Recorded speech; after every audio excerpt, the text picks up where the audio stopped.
मैं तो कहूँगा यदि आपको इसका रिवीजन करना है तो आप रिकॉर्डिंग देख के रिवीजन कर लेना बेटा, ठीक है ना। जितना कम समय अपना एक्सपोजर रहे उतना ज्यादा अच्छा है, ऐसा मैं मानता हूँ। तो यदि अपन को रिवीजन ही करना है तो अपन क्या करो, रिकॉर्डिंग खोलो, रिकॉर्डिंग खोल के रिवीजन कर लो, तो अपन कई चीजों से बेटा बच सकते हैं, है ना। तो जितना हो सकता है उतना अपन को बचने की कोशिश करना, बाकी तो ईश्वर जाने, मतलब जैसा भी हो, है कि नहीं। I suppose you understand this, ठीक है ना। चलो आगे बढ़ते हैं, आगे बढ़ते हैं। नाउ मैं आपको सिखा चुका था क्या, लॉ ऑफ मल्टीपल प्रोपोर्शन सिखा चुका था, है ना। आज ही मैं अपलोड कर दूंगा आपके लिए, आप वो भी टेंशन मत लो। तो ये बोल रहा है कि hydrogen peroxide and water contain इतना इतना hydrogen respectively, show data illustrate law of multiple proportion. वो कहता है कि हाइड्रोजन पेरोक्साइड और वाटर दो चीजें हैं हमारे पास। वो कहता है हाइड्रोजन पेरोक्साइड कंटेन इतना परसेंट हाइड्रोजन, इसमें 5.93% हाइड्रोजन है और इसमें 11.2% हाइड्रोजन है। वो कह रहा है कि बताओ कि ये डाटा इलस्ट्रेट कर रहा है लॉ ऑफ मल्टीपल प्रोपोर्शन को, लॉ ऑफ मल्टीपल प्रोपोर्शन को इलस्ट्रेट कर रहा है। लॉ ऑफ मल्टीपल प्रोपोर्शन यहाँ लगेगा, ये कैसे पता लगा, दो एलिमेंट मिलके कई कंपाउंड बने तो लॉ ऑफ मल्टीपल प्रोपोर्शन लगता है। तो दो एलिमेंट कौन से, ऑक्सीजन और हाइड्रोजन मिलके दो अलग अलग कंपाउंड बने, ठीक। अब हमें क्या कैसे पता लगेगा कि ये एक दूसरे को, मतलब लॉ ऑफ मल्टीपल प्रोपोर्शन यहाँ पर होल्ड हो रहा है कि नहीं हो रहा है, ये कैसे पता लगेगा। सबसे पहले पता लगाओ इसका वेट कितना है, 5.93 है।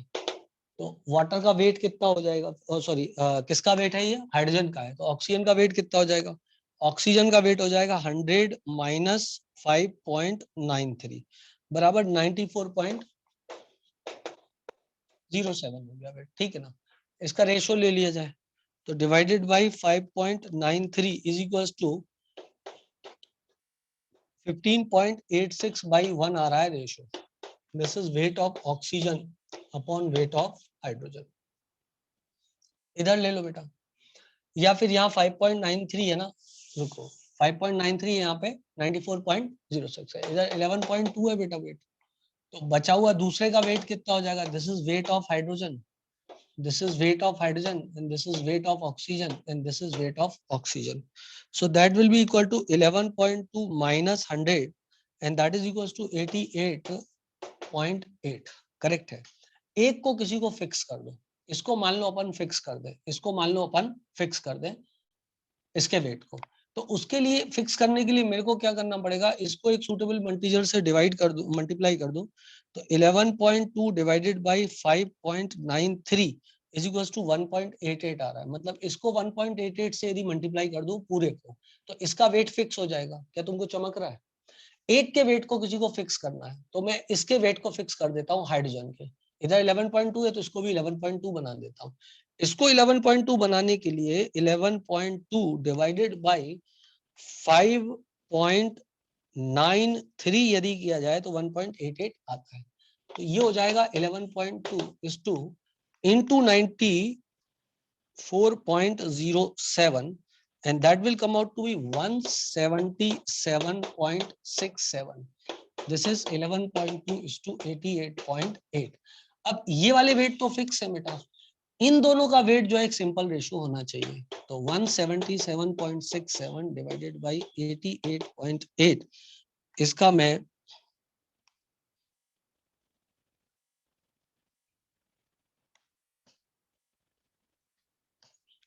ये आया कितना, ये आया लगभग, नहीं कुछ गणित में गलती हो गई, 177.67 divided by 88.8 is equals to 2:1। so that is equals to 2:1। एक सिंपल रेशियो आ गया। क्या बात क्लियर है सब लोग को बेटा?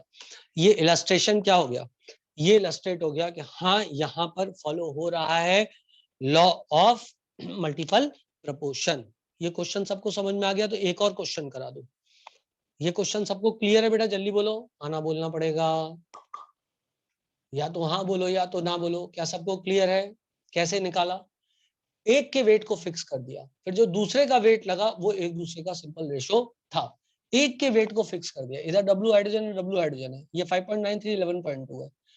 तो यदि ये 5.93 है 94.07 है, यदि ये 11.2 तो 80.8 है, 88.8 है। अब मैं मान लो हाइड्रोजन को वेट को फिक्स करना चाह रहा हूँ, तो हाइड्रोजन के वेट को फिक्स करूँ तो इसको 11.2 कर दूं, इसको 11.2 करने के लिए किस मल्टीपल इंटीजर से मल्टीप्लाई करना पड़ेगा? 11.2 डिवाइड बाई 5.93 से मल्टीप्लाई करना पड़ेगा। तो 1.88 से मल्टीप्लाई किया तो ये हो गया 11.2, तो इसको भी किया तो ये 177.67 हो गया। अब ये वेट फिक्स हो गए, तो इन दोनों का जो वेट का रेशो है वो एक सिंपल रेशो होगा। ये है पूरा का पूरा कानून, नियम। जिसको नहीं आया था उसको आ गया, एक बच्चे ने नो बोला था, मैंने उसके लिए वापस से समझा दिया। आ गया बेटा समझ में? एक किसी के वेट को फिक्स कर लो, एक किसी के वेट को बस फिक्स कर लो, और जो है दूसरे के जो वेट हैं दो कंपाउंड में, वो एक दूसरे का सिंपल रेशो होता है। अब सबको क्लियर है? सबने यस सर बोल दिया है। पहले भी बोला था, एक ही बच्चे को नहीं आया था। एक और सवाल इसी पे कर लेते हैं। एक और सवाल है, फॉर अ गैसियस, नहीं, एक और सवाल ऐसा है, carbon combines with hydrogen in PQR। Carbon combines with hydrogen, और तीन चीजें बन रही हैं PQR। In PQR, then percent of hydrogen in PQR is 25, 14.3 and 7.7. Which law of chemical combination is illustrated? बोल रहा है इसमें परसेंटेज हाइड्रोजन का 25 है, इसमें परसेंटेज हाइड्रोजन का 14.3 है, और इसमें परसेंटेज 7.7 है। बोल रहा है कौन सा कानून लग रहा है? यदि चार ऑप्शन में नन ऑफ दीज नहीं है तो बिना सॉल्व किए ही आंसर बता देना, लॉ ऑफ मल्टीपल प्रोपोर्शन। क्यों? क्योंकि दो चीजें मिलके कई कंपाउंड बना रहे हैं, मतलब लॉ ऑफ मल्टीपल प्रोपोर्शन। यदि एक ही कंपाउंड होता, तो दो एलिमेंट से एक ही कंपाउंड बन रहा होता, तो अपन बोल देते लॉ ऑफ डेफिनेट प्रोपोर्शन है। यदि चार ऑप्शन में नन ऑफ दीज नहीं है तो क्वेश्चन सॉल्व ही नहीं करना पड़ेगा, सीधे ही निशान लगा देना। लेकिन उसने बोला कि मल्टीपल प्रोपोर्शन फॉलो हो रहा है कि नहीं हो रहा है, तो करना पड़ेगा। तो अब सोच, इधर कार्बन का वेट कितना हो जाएगा? पी में कार्बन का वेट हो जाएगा 75, और ऐसा लिख देते हैं PQR, कार्बन और हाइड्रोजन। कार्बन का वेट 75, कार्बन का वेट 100 माइनस 14.3,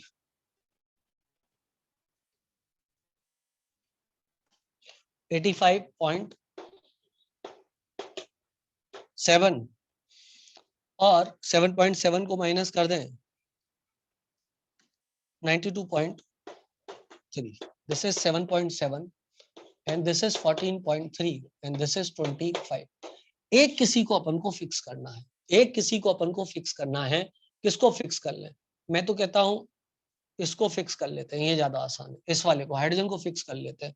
हाइड्रोजन को फिक्स करने के लिए किससे मल्टीप्लाई करूं? मैं ऐसा करता हूं, 25 को डिवाइड कर देता हूं 7.7 से, ये आएगा 3.246।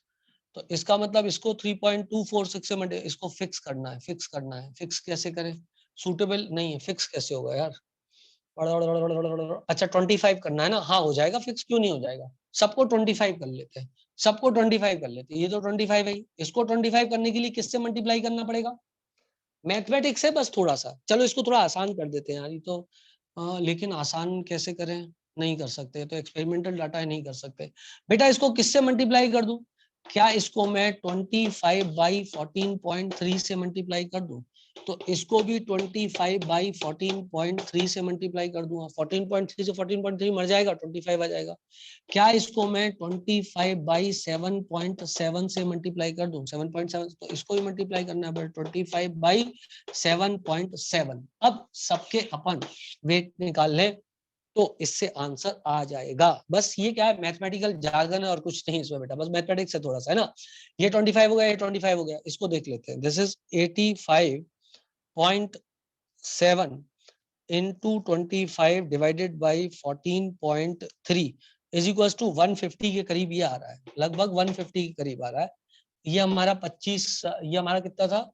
75 था, कार्बन का वेट है ये। और इसको भी मल्टीप्लाई कर लेते हैं, तो इसको 25 बाई 7.7 से मल्टीप्लाई करते हैं तो 92.3 इंटू 25 डिवाइडेड बाई 7.7, ये आ रहा है 300 के करीब। बस हो गया बेटा, देखो सिंपल रेशो है 75, 150, और ये 1:2:4 आ गया।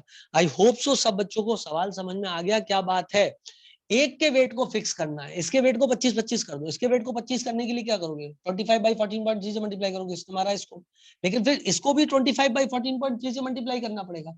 इसको 25 बनाओ तो 7.7 से इसको मल्टीप्लाई करो 25/70.7 से, तो इसको भी मल्टीप्लाई करो 25/7.7 से। अब ये कितना आ रहा है मल्टीप्लाई करके, 75, ये 150, ये 300, तो इसका वेट फिक्स हुआ कितना 25, तो इसका वेट कितना है 75, 150, 300, मतलब 1:2:4 will be the ratio and it is a simple ratio, मतलब law of multiple proportion hold हो रहा है। यदि ये फ्रैक्शन वैल्यू आती तो law of multiple proportion hold नहीं होता, बट यहाँ पर चूंकि एक सिंपल रेशो आया है, law of multiple proportion is holded. बेटा सबको समझ में आ गया, ये क्लियर ना सबको, इतनी बात, कोई मतलब किसी प्रकार का छोड़ा नहीं है, कुछ नहीं किया है, एकदम प्रॉपर्ली आपको सारे नियम समझा दिए, उसके सवाल भी करा दिए। चलो बेटा फटाक से आप जो है इसका स्क्रीनशॉट ले लो, उसके बाद 2 नियम और बचे हैं, उनको भी बात करते हैं। एवोगैड्रो लॉ बचा हुआ है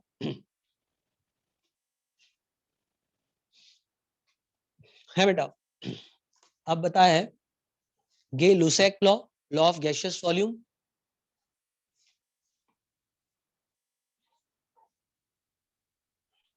वो गैसियस स्टेट में भी आप पढ़ चुके हो ये।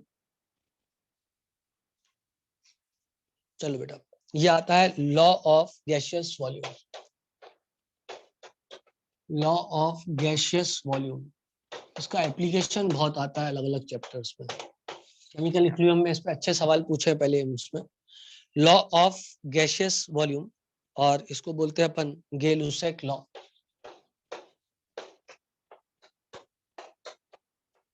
ठीक बेटा, ये क्या कहता है, ये कहता है according to the law the gaseous in a gaseous reaction,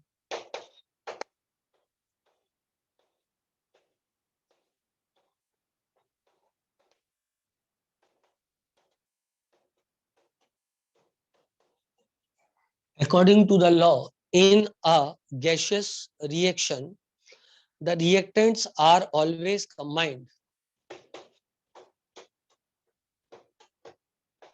the reactants are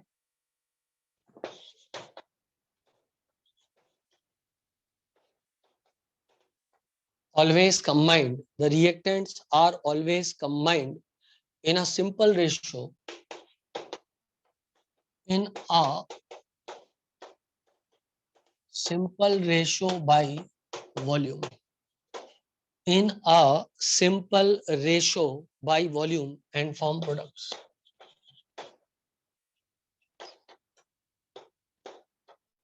and form products, and form products which is simple ratio by volume, which is simple ratio by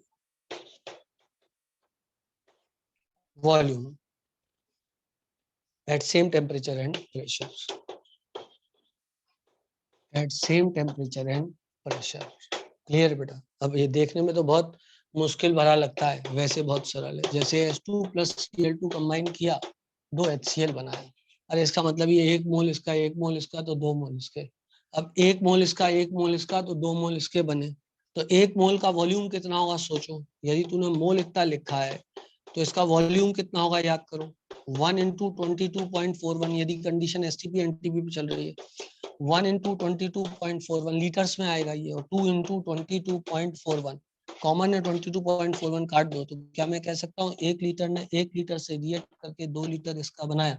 simple simple little star है यार, ये पहले भी बता चुका हूँ मैं आपको। बोलो बेटा सबको बात क्लियर है। जैसे कि मान लो रिएक्शन हुई N2 + 3H2 and that gives me 2 mole ammonia, तो मैं डायरेक्टली बोल सकता हूँ इसका 1 लीटर इसके 3 लीटर से कंबाइन करके इसका 2 लीटर बनाएगा। Simple simple little star. Okay आया बेटा सबको समझ में, किसी कोई दिक्कत कोई परेशानी तो नहीं है इसमें। जल्दी से इसको नोट करो, फिर इस पे 1-2 सवाल, कंसेप्ट क्लियर।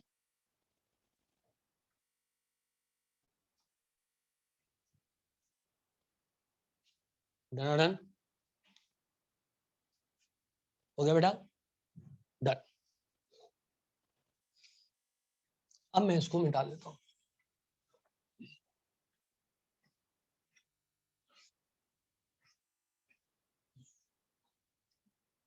सवाल कर लेते हैं। बोलता है फॉर अ गैसियस रिएक्शन, किसी एक गैसियस रिएक्शन के लिए H2 + Cl2 gives 2 HCl, एक गैसियस रिएक्शन है, H2 + Cl2 gives me 2HCl, correct है। और बोल रहा है कि 40 ml of hydrogen combine completely react with chlorine. 40 ml of hydrogen completely reacts with the chlorine, completely react कर रहा है। Find out the required volume of chlorine and volume of HCl produced। बेटा completely react कर रहा है, इसका मतलब ये LR हो गया। अरे कल बताया था बेटा कि यदि कोई चीज completely react कर रही है, इसका मतलब वो LR है कि नहीं। यदि कोई चीज completely react कर रही है मतलब वो लिमिटिंग रीजेंट है, मतलब वही डिसाइड करेगा बाकी कितने बनने वाले हैं। अब सोच, इसका 40 ml, तो इसका कितना, इसका कितना गया, 40 गया, तो इसका कितना बना, 40/1 इंटू 1। इसके कितने मोल गए डिवाइडेड बाई इसकी स्टोइकियोमेट्री मल्टीप्लाइड बाई इसकी स्टोइकियोमेट्री। तो 40 डिवाइडेड बाई 1 मल्टीप्लाइड बाई 1 बराबर 40 ml इसका गया। और इसका कितना, इसके 40 गए, तो 40 डिवाइडेड बाई इसकी स्टोइकियोमेट्री 1 मल्टीप्लाइड बाई इसकी स्टोइकियोमेट्री बराबर 80 ml। क्या किसी को कोई दिक्कत है इसमें। इसके 40 ml गए और इसके 80 ml बने, क्योंकि उसने सवाल की भाषा ऐसी है, वो बोलता है 40 ml as to completely react किया, मतलब ये एला। क्लियर है बेटा। और सवाल ले लेते हैं। फॉर अ गैसियस रिएक्शन, वापस से यही रिएक्शन दे रहा है, H2 plus Cl2 gives me 2HCl। और कहता है if initially 20 ml H2 and 30 ml Cl2। कहता है इसका 20 ml लिया और इसका 30 ml लिया, तो बताओ कि अनरिएक्टेड HCl कितना, मतलब अनरिएक्टेड कौन सी चीज बची, कितनी बची और कितना HCl प्रोड्यूस हुआ। सबसे पहले LR का कंसेप्ट लगाएंगे। जब भी कोई स्टोइकियोमेट्री का क्वेश्चन हो, अपन को सबसे पहले LR लगाना है कि क्या लिमिटिंग रीजेंट है। बताओ बेटा दोनों में लिमिटिंग रीजेंट कौन है। Given volume divided by stoichiometry, equation पहले बैलेंस करो, इक्वेशन बैलेंस है, तो 20/1 और इधर आएगा 30/1। ये छोटा मतलब ये LR है, ये LR है, मतलब यही सब डिसाइड करेगा, तो ये तो कंप्लीटली जाएगा। तो टाइम t बराबर 0 पे ये 20, ये 30 और ये 0। एट टाइम t बराबर 0, एट टाइम t बराबर t डैश, मतलब जब रिएक्शन कंप्लीट हुई तो ये पूरा जाएगा, तो ये 0 बचेगा बेटा। ये पूरा गया मतलब ये 0 बचा। ये कितना बनेगा, 20 गया अपॉन इसकी स्टोइकियोमेट्री मल्टीप्लाइड बाय इसकी स्टोइकियोमेट्री बराबर ये कितना गया, ये 20 ml गया। ये कितना बना, 20/1 into 2 is equals to 40 ml। तो ये गया इतना, तो ये बचा कितना, तो ये बचा बराबर 30 माइनस 20 बराबर 10 ml। ये सब सवाल दिखते आसान है और एग्जाम में जब आ जाते हैं तो बच्चों को कठिन लगने लग जाते हैं, लेकिन यदि हमारे रूल्स करेक्ट हैं और उसकी हमने प्रैक्टिस सही से की है, तो इन सवालों में गलती होने का कोई सवाल नहीं उठता है। स्टोइकियोमेट्री में नहीं, अब बात आपको सिखाई थी। अब आप क्या कर रहे हो, अब आप वॉल्यूम को मोल मान के सब कुछ सॉल्व कर रहे हो, बाकी सब कुछ सेम है जैसा स्टोइकियोमेट्री में हमने किया था। सेटिस्फाइड हो बेटा इस चीज से। डायरेक्ट भी कर सकते बेटा, डायरेक्ट भी कर सकती है, लेकिन मैं आपको बताऊं एक रूल के तहत बेटा अपन को चलना चाहिए। क्या होता है, यहाँ स्टोइकियोमेट्री इतनी सरल है ना बेटा, तो इसलिए अपन डायरेक्ट भी कर सकते हैं, कोई दिक्कत नहीं, यूनिटरी मेथड से हो जाएगा। लेकिन अपन जो है यदि किसी रूल से चलेंगे तो ज्यादा सही रहेगा, है ना बेटा। एक रूल बना लो, क्योंकि जब स्टोइकियोमेट्री कठिन होगी ना तो गलती होने का चांस बढ़ जाएगा। जो भी लिमिटिंग रीजेंट है, जो भी लिमिटिंग रीजेंट है वो तो पूरा जाएगा, तो उसके mole divided by limiting reagent की स्टोइकियोमेट्री इनटू उसकी स्टोइकियोमेट्री जिसके मोल तुमको चाहिए। रिएक्टेंट के इतने जाएंगे और प्रोडक्ट के इतने बनेंगे। क्या ये रूल सबने दिमाग पे बिल्कुल बिठा लिया ना, बिल्कुल बिल्कुल दिमाग पे बिठा लेना है जो रूल मैंने आपको बताया। ओके चलो बेटा, तो इतनी बात हो गई। ये आपका हो गया, गे लुजेक लॉ भी खत्म हो गया। ठीक है बेटा, अब लास्ट लॉ, उसके बाद कानून व्यवस्था जो थी, मतलब कानून जितने थे वो क्या मूल कंसेप्ट के खत्म हो जाएंगे। आओ बच्चों,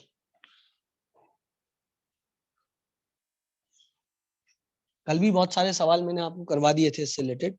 अब आता है बेटा एवोगैड्रो लॉ।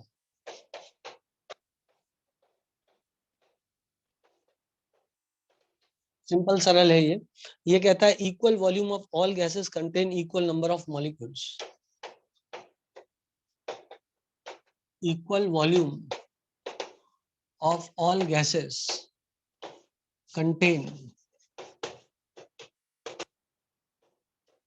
इक्वल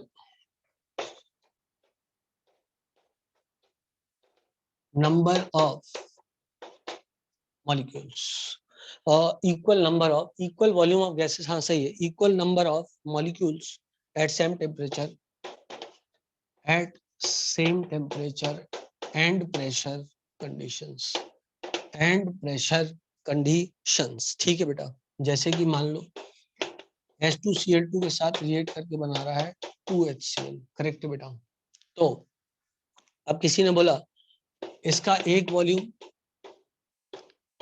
इसका एक वॉल्यूम, तो इसके दो वॉल्यूम, तो हम कह सकते हैं कि इसका एक मॉलिक्यूल, तो इसका एक मॉलिक्यूल, तो इसके दो मॉलिक्यूल। याद करो स्टोइचियोमेट्री में पहले ही प्रूफ कर चुका हूं आपको ये वाली बात, याद करो। और वैसे भी बेटा अंडर सिमिलर कंडीशन बोला है, तुमको पता है PV क्या होता है, NRT होता है। PV क्या होता है, NRT होता है। तो तुम्हें पता है वॉल्यूम यदि सेम है और प्रेशर टेम्परेचर कंडीशन सेम है, R भी कांस्टेंट है, तो क्या मैं लिख सकता हूँ P/RT तो कांस्टेंट है, P/RT तो कांस्टेंट है। ये V आ गया, ये आ गया N, ये कांस्टेंट हुआ तो ये हो जाएगा KV = N, कांस्टेंट को हटा दो, V is directly proportional to N। Clear है बेटा इतनी बात सब लोगों को? किसी कोई दिक्कत, कोई परेशानी, कोई समस्या नहीं है? बस ये हो गए तुम्हारे सारे कानून खत्म, जितने भी हो सकते हैं यहाँ पर। ठीक है बेटा, अब मैं आपको थोड़ा सा आइडिया POAC का देता हूँ। इतनी जरूरत तो नहीं है मेडिकल में, लेकिन फिर भी कुछ सवालों में फंस जाओ तो आप कुछ अच्छा काम कर सकते हो। तो मैं आपको कुछ सवाल POAC रिलेटेड बता देता हूँ।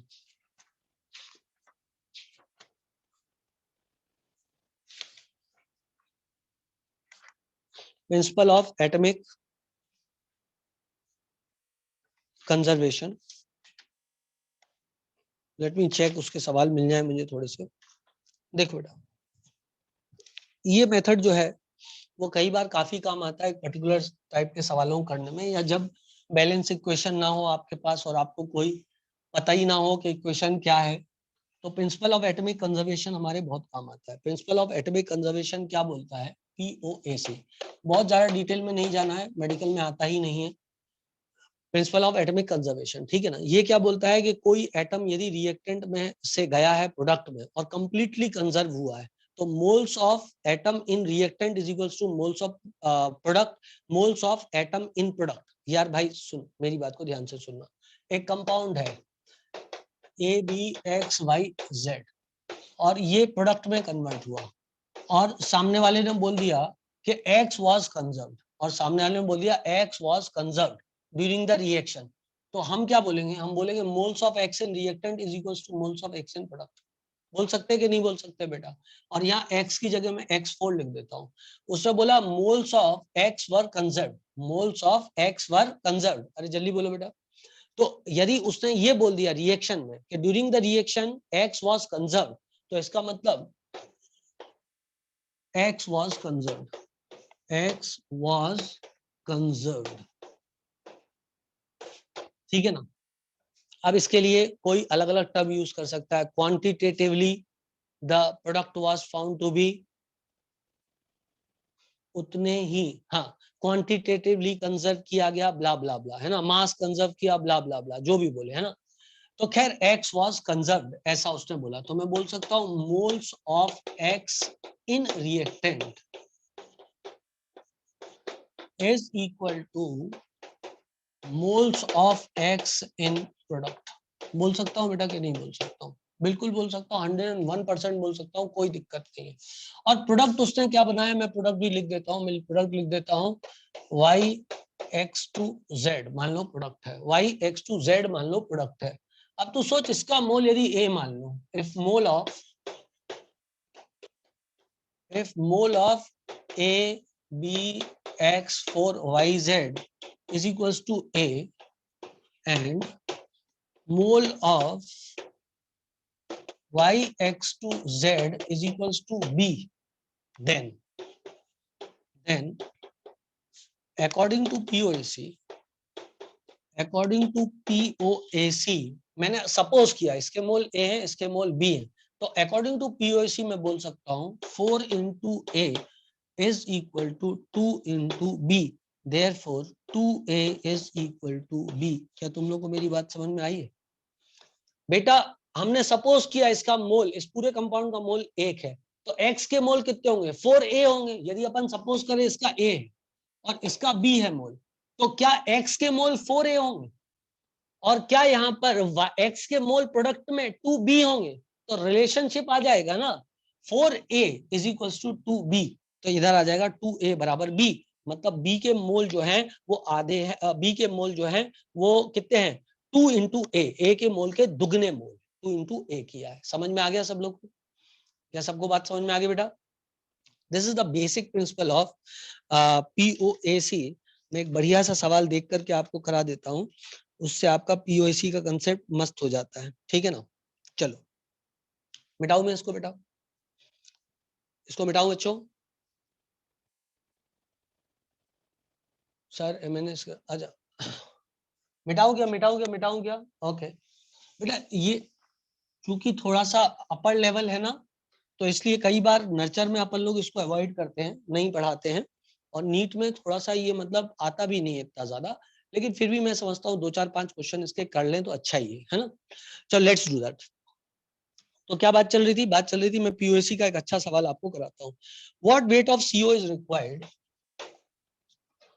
What weight of CO is required, what weight of CO is required to form Re2CO10 Re2CO10 from 2.5 gram, from 2.5 gram of Re2O7 according to balanced reaction, according to balanced reaction और reaction उसने दिया है Re2O7 plus CO gives me Re2CO10 plus CO2। और advantage हमारे पास है, Re2O7 का wait कितना दिया है? वो Re2O7 का वेट है 584.4। Re2O7 का मॉलिक्यूलर वेट जो है 484.4 दिया है। और किसी का मॉलिक्यूलर वेट की जरूरत है क्या हमको? नहीं। आरी का वेट जो होता है 186.2 होता है, इससे भी निकाल सकते हैं। और आरी का वेट कितना है? 186.2 है ना? ऑक्सीजन का सबको पता है 16 है। अब पीओएसी लिखते हैं। अकॉर्डिंग टू पीओएसी यदि इक्वेशन बनाए तो इसके मोल सपोज करते हैं ए, मोल ऑफ Re2O7 मान लो ए माना, इसका बी माना, इसका सी माना, इसका डी माना। क्या माना बेटा? इसका ए, इसका बी, उसका सी और उसका डी माना। सब लोग कनेक्टेड है यहाँ तक? सब लोग करेक्टेड है यहाँ तक? सब लोग को बात क्लियर है यहाँ तक जो मैं समझा रहा हूँ पीओएसी का कंसेप्ट? ठीक। अब सोच दो, अपन पहले करते हैं, let us do conservation according to POAC. Apply POAC for rhenium. Rhenium के लिए अप्लाई करते हैं, तो क्या लिख सकता हूँ? 2a is equal to 2c, therefore a बराबर c, इक्वेशन 1। भाई सोच, 2a रीनियम के लिए लगा रहे हैं, तो रीनियम यहाँ पे सिर्फ इसमें तो है नहीं, तो बी तो छोड़ दो। तो 2a बराबर इधर सी में, इधर तो है नहीं, 2c। क्या सबको बात समझ में आई? जितने मोल इसके होंगे रीनियम के मोल दुगने होंगे, Re2 है इसलिए तुमको कंफर्म करना पड़ेगा। आ गया? तो पहला इक्वेशन आया a बराबर c। चलो अब अप्लाई पीओएसी फॉर, अब किसके लिए अप्लाई करें? अप्लाई पीओएसी फॉर रीनियम के लिए हो गया, अब ऑक्सीजन के लिए कर देते हैं अप्लाई। ऑक्सीजन के लिए करें, बताओ बेटा इक्वेशन क्या होगी? क्या इक्वेशन ये होगी? 7a plus b is equal to 10c plus 2d। You agree with me or not? 7a plus b is equals to 10c plus 2d. You agree? Agreed? चलो now let us apply POC for,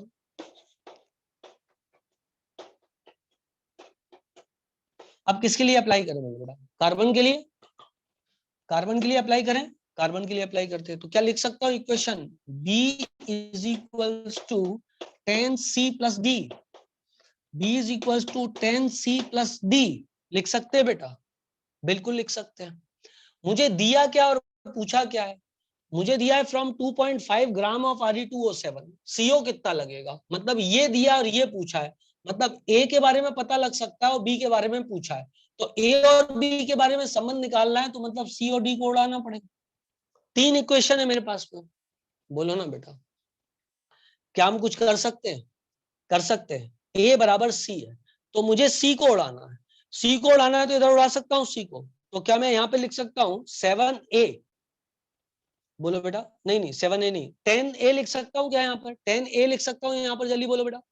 सी को तो उड़ाना है ना मेरे को, सी को तो बर्बाद करना है मेरे को, तो मैं सी को यहाँ से हटा दूं बेटा, तो इक्वेशन यहाँ पर मेरे पास आ जाएगी। यदि यहाँ पे जगह हो मेरे पास तो मैं यहाँ लिख सकता हूँ 7A plus B is equals to 10A plus 2D। तो इक्वेशन इधर आ जाएगी, ये यदि मान लो इधर आ जाए तो इक्वेशन फाइनल हो जाएगी मेरे पास, B is equal to 3A plus 2D। I hope so सब बच्चों को ये क्वेश्चन आ गई होगी समझ में। B is equals to 3A plus 2D। बोलो बेटा। और इस इक्वेशन को चेंज करके किया जा सकता है, B is equals to 10A plus D। बोलो बेटा। ये इक्वेशन और इस इक्वेशन को यदि एक साथ रख दिया जाए तो बी बी को मार देगा, बी बी को मार देगा, और अपन को डी और ए के बीच संबंध पता लग जाएगा। ठीक है बेटा, क्लियर है बेटा इतनी बात? अरे तुम और भी तरीका अपना सकते हो, मैं एक तरीका अपना रहा हूं, इसमें कोई बुराई नहीं है। चलो, तो इधर आ गया, मैंने इधर लिखा B is equals to 3A plus 2D।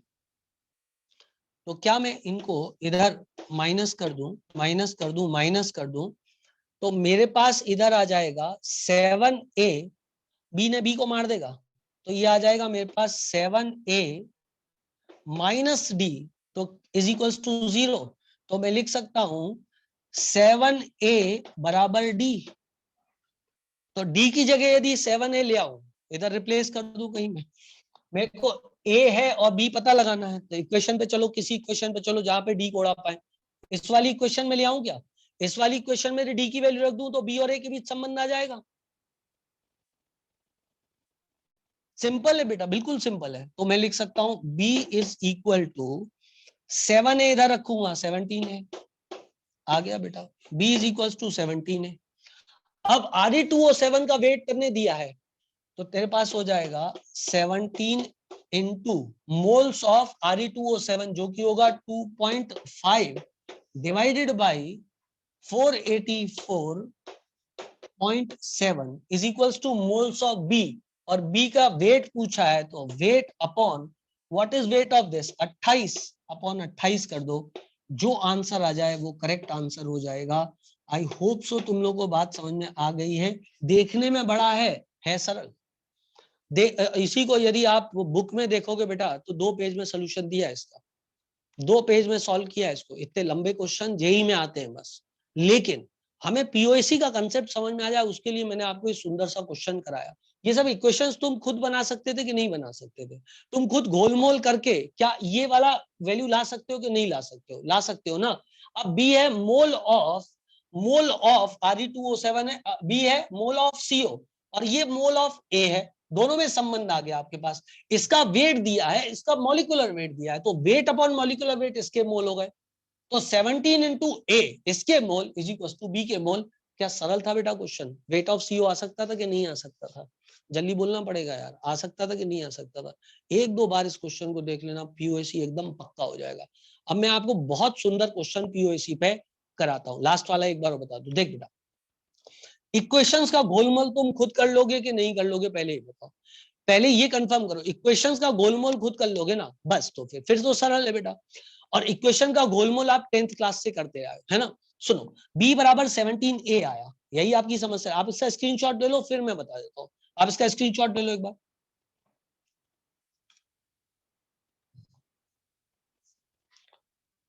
क्या सबने इसका स्क्रीनशॉट ले लिया बेटा? ले लिया, ठीक है ना। अब थोड़ा स्पेस क्रिएट कर लेते हैं और उसके बाद मैं आपको बताता हूँ। b बराबर 17a आ गया था इस पूरे गोलमोल को करने के बाद। अब मेरे पास आ गया b बराबर 17a। ए किसके मोल है? ए Re2O7 का। और मोल कितना होता है बेटा? Given weight upon molecular weight होता है। वेट CO का उसने पूछा है सवाल में, व्हाट वेट ऑफ CO। तो मोल ये दिया है, तो weight of CO upon molecular weight of CO कितना होता है? 28 होता है। बस हो गई इक्वेशन। इसका वेट 2.5 दिया है, तो ये हो जाएगा 17 इंटू 2.5 डिवाइडेड बाई इसका मॉलिक्यूलर वेट 484.4 दिया है। उसको कैलकुलेट करें क्या सही है कि नहीं है। Re2O7 186.2 इंटू 2 प्लस 16 इंटू 7 484.4 ही आ रहा है। करेक्ट है बेटा। ये 28 है, तो WCO बराबर 28 को उधर ले जा, 17 गुणा 2.5 इंटू 28 डिवाइडेड बाई 484.4। जो आंसर आ जाए वो करेक्ट आंसर हो जाएगा। 2.46 आ रहा है answer. This is equals to 2.46 gram. अब आ गया बेटा समझ में। गोलमोल करने के बाद अपन ने ये किया, संबंध आ गया। b बराबर 17 है। b है मोल किसका? CO का। और इसका मोल कितना माना था? A माना था। करेक्ट है बेटा। 2-3 सवाल इस पे और कराता हूं, अब छोटे वाले कराऊंगा जैसे नीट में आ सकते हैं। ये JEE लेवल का सवाल, एडवांस लेवल का सवाल है। ठीक है बेटा, चलो मिटा दूं मैं इसको बच्चों। ओके, लेट मी मिटा दिस।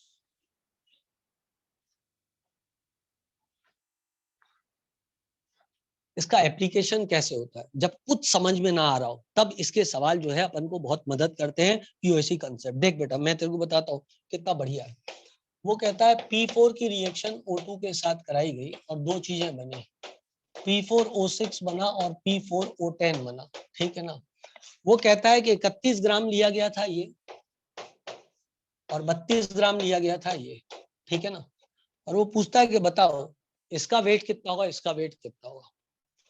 यदि इनने कंप्लीट रिएक्शन करी तो completely oxygen and P4 reacted, what will be the weight of P4O6 and P4O10 obtained। आया समझ में question. Initially 31 gram of P4 was taken and 32 gram of O2 was taken and they reacted completely। उन्होंने reaction किया, उन्होंने पूरी reaction उनकी complete हुई। ठीक है बेटा। अब इसको स्टोइचियोमेट्री से नहीं कर सकते, बैलेंस करके बहुत मुश्किल हो जाएगा। ठीक है ना। इसको अपन POC से कर सकते हैं। जब कुछ ना समझ में आता हो तो POC लगा दो तो आपका आंसर आ सकता है। बहुत सारे सवालों में आ जाता है, मतलब मोस्ट ऑफ दी सवालों में आ जाता है। ठीक है ना। और एक ग्राम इक्विवेलेंट कंसेप्ट होता है, वो भी बहुत मस्त कंसेप्ट होता है, लेकिन उसमें वैलेंसी फैक्टर में आप फंस सकते हो, इसलिए अपन POC लगाते हैं। देखना कितना सरल है बेटा। इनके मोल्स मान लें कुछ कुछ, इसका A, इसका B, इसका C, इसका D। पहला स्टेप, इसका मोल क्या माना? A, इसका क्या माना? B, इसका क्या माना? C, इसका क्या माना? D। किसी कोई आपत्ति इसमें मानने में? कोई आपत्ति तो नहीं है बेटा, इसके मानने में किसी कोई आपत्ति तो नहीं है ना? नहीं है ना। ऐसा मान लिया अपन ने, उसका मोल ABCD है ना। अब बता बेटा, फास्फोरस के यहाँ पे मोल कितने होंगे? क्या 31/124 इज इक्वल्स टू 1/4 मोल है फास्फोरस के।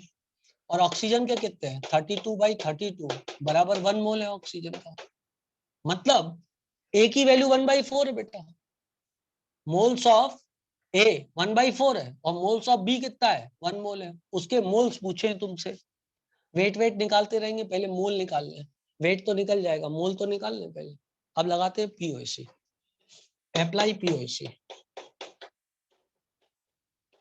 और फास्फोरस। पहले फास्फोरस के लिए लगाएं। बोलो बेटा इक्वेशन क्या होगी फास्फोरस के लिए POC लगेगा तो? तुम लोग बताओ इक्वेशन क्या होगी? यदि फास्फोरस के लिए POC लगा तो इक्वेशन क्या होगी? जल्दी से बताओ। वेरी गुड बेटा। 4A बराबर 4A बराबर, अब बराबर वाला लिखो। 4A सही लिखा, बराबर क्या होगा बताओ? Very good Sneha, very good, correct है कौस्तुभ, सही है बेटा, बहुत अच्छे। तो ये आएगा 4A बराबर 4C plus 4D। Therefore A बराबर C प्लस D। सबने लिखा है इसको? सबने लिखा है इसको? सबने लिखा है। A की वैल्यू कितनी आई थी? 1/4। तो क्या लिख सकता हूं? 1/4 बराबर C प्लस डी, तो क्या लिख सकता हूं 1 बराबर 4C प्लस 4D। पहली क्वेश्चन कंप्लीट हो गई बेटा। Now apply POC for oxygen. बोलो बेटा इक्वेशन क्या होगी? ऑक्सीजन के लिए पीओसी लगाया, इक्वेशन बोलो बेटा क्या होगी? यू हैव टू से। वेरी गुड, सही शुरू किया है, शाबाश शाबाश, सही लिखा आप लोगों ने। 2B is equal to 6C plus 10D। 2B is equal to 6C plus 10D। आ गया बेटा? सब लोगों ने सही लिखा है जिन्होंने आंसर बताया, वेरी करेक्ट।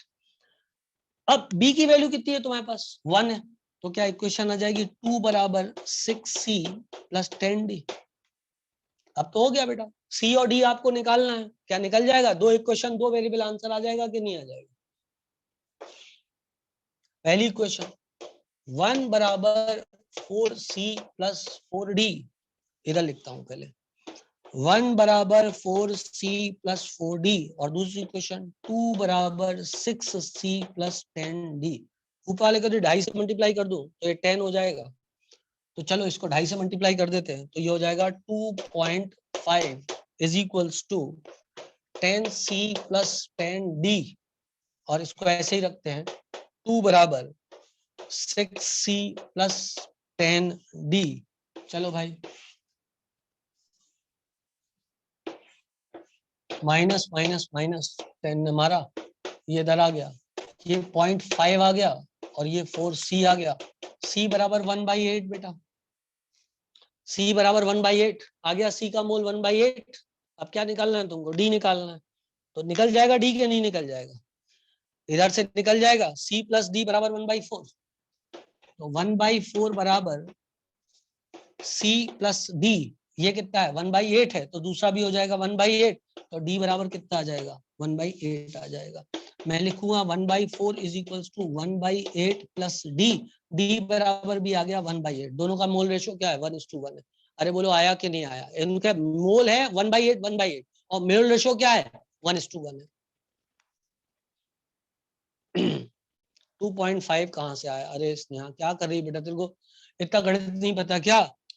ये क्वेश्चन थी तुम्हारे पास, तुम दो इक्वेशन को कैंसिल कैसे करती? इसलिए 2.5 से मल्टीप्लाई कर 10 आ जाएगा ना, 10 से 10 मर जाएगा, इसलिए किया।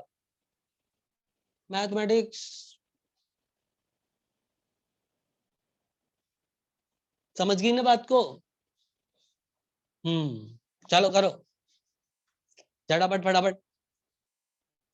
हो गया बेटा? अच्छा था सवाल, बढ़िया था सवाल। नॉर्मली करते तो ये सवाल करने में कचरा हो जाता कि नहीं हो जाता? चलो दो सवाल और कराता हूं मैं आपको पीओसी पे, झटापट फटाफट। ठीक है बेटा, आओ मिटाए।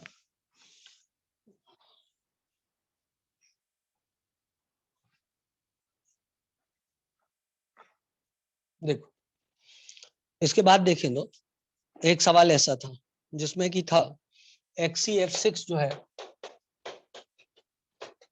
रिएक्ट कर रहा है I2 के साथ to form IF7 210 millimole of इसका 210 मिलीमोल दिया है। 210 millimole of XeF2 can yield a maximum of IF7 millimole. कह रहा है इसके 210 मिलीमोल, इसके मैक्सिमम मोल कितने दे सकते हैं? अब इसका मतलब ये हुआ मैक्सिमम पूछा है, मतलब ये इधर कंजर्व तो हुआ होगा। अब इन दोनों में कॉमन क्या चीज है एक बात बताओ, इन दोनों में कॉमन क्या चीज है बताओ? यदि आप पीओएसी लगाओगे, इसका दिया है उसका पूछा है, तो आपने पीओएसी लगाया, तो दोनों में क्या चीज कॉमन है? फ्लोरीन कॉमन है 100%। तो अप्लाई पीओएसी फॉर।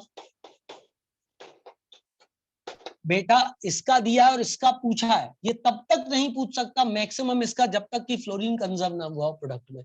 यदि फ्लोरीन कंजर्व ना हुआ होता प्रोडक्ट में, यदि फ्लोरीन कंजर्व ना हुआ होता प्रोडक्ट में, तो ये क्वेश्चन बनता ही नहीं, उसका मैक्सिमम आता ही नहीं। उसका मैक्सिमम तभी आ सकता है बेटा आपको एक की वैल्यू दी है और दूसरे की मैक्सिमम पॉसिबल वैल्यू पूछी है, ये तो तभी हो सकती है जब ये पूरा का पूरा प्रोडक्ट में गया। बोलो बेटा, बोलो बच्चों, है ना? बस तो फिर हो गई। Apply POC for fluorine, equation बोल, ए बी सी, इक्वेशन बोल। फ्लोरीन के लिए लगाया तो क्या लिख सकता है तू? 6A is equal to 7C, 6 into 210 बराबर 7 इंटू सी। इसने हमारा इसको 180 मिलीमोल इज द आंसर। आया कि नहीं आया? बोलो बेटा, आया कि नहीं आया? बात समझ में आ गई? अब बिना पीओएसी के सवाल आते ही नहीं, क्योंकि तुम्हें बैलेंस इक्वेशन ही नहीं पता होगी। समझे आप मेरी बात को? आपको बैलेंस इक्वेशन के बारे में कुछ पता ही नहीं था यहाँ पे, ठीक है ना? ओके ओके, कर पा रहे हो सब लोग? बस तो बेटा ये पीओएसी पे मैंने आपको 3-4 सवाल करवा दिए हैं। आपका इससे पीओएसी का कंसेप्ट जो है मजबूत हो जाएगा। और जब आप इक्वेशन को बैलेंस ना कर पाओ, कुछ ना कर पाओ, तब कैसे सवाल सॉल्व करना है वो इससे आ जाता है। ठीक बेटा, मिटा दूं मैं इसको? चले मिटाओ दिस।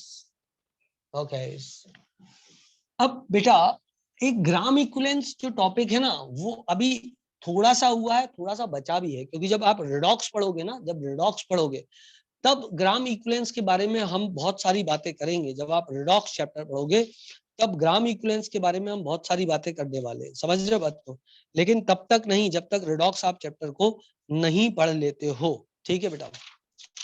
तो अब रिडॉक्स चैप्टर पढ़ाऊंगा, उसके बाद कुछ आपको ग्राम इक्विवेलेंस की चीजें और भी पढ़ाने वाला हूं। अभी वॉल्यूमेट्रिक एनालिसिस में, एक सेकंड रुको, वैसे तो मैं आपको पढ़ा चुका हूँ वॉल्यूमेट्रिक एनालिसिस, उससे संबंधित कुछ सवाल भी मैं आपको करवा चुका हूँ। करवा चुका हूँ मैं आपको सवाल। ग्राम इक्विवेलेंट पे मैंने आपको सवाल करवा दिया ना बेटा, कुछ एक आज ही करवाए थे ना, कुछ एक ग्राम इक्विवेलेंट कंसेप्ट पे सवाल सॉल्व करवाए थे।